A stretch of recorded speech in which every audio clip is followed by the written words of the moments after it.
દમોહથી statue of unity main road ઉપર રાજલીથી બિલાપુર વચ્ચે ઢાઢર નદી ઉપર જૂના ઓવરબ્રિજની એક તરફની રેલિંગ તૂટી ગઈ છે। તંત્ર દ્વારા રેડિયમ પણ લગાવવામાં આવ્યું નથી, માત્ર પ્લાસ્ટિકની કોથળીઓ મેકીને હાલ તો તંત્ર કામ ચલાવી રહ્યું છે। જો કોઈ મોટી દુર્ઘટના થશે તો જવાબદાર કોણ કે તંત્રના અધિકારીઓ દુર્ઘટનાની રાહ જોઈને બેઠા છે। હાલ તો એવું લાગી રહ્યું છે દમોહ તાલુકાના રાજલીથી બિલાપુર વચ્ચે આવેલો જૂનો ઓવરબ્રિજની રેલિંગ 3 દિવસ પહેલા ગાડીના અકસ્માતથી એક તરફનો ભાગ તૂટી ગયો।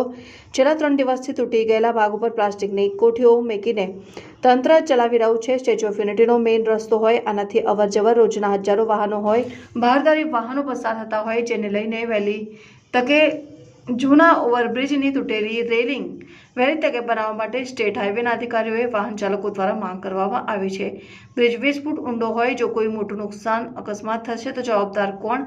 અહીંથી રોજના બહારદારી વાહનો અને એસટી બસો અને અન્ય વાહનો અહીંથી પસાર થાય છે। સ્ટેચ્યુ ઓફ યુનિટી જવાનો મેઇન રસ્તો હોય, વહેલી તકે તંત્ર દ્વારા જૂનો ઓવરબ્રિજ રેલિંગ લગાવવામાં આવે તો રાત્રે દરમિયાન વાહન ચાલકોને પરેશાનીનો સામનો ન કરવો પડે।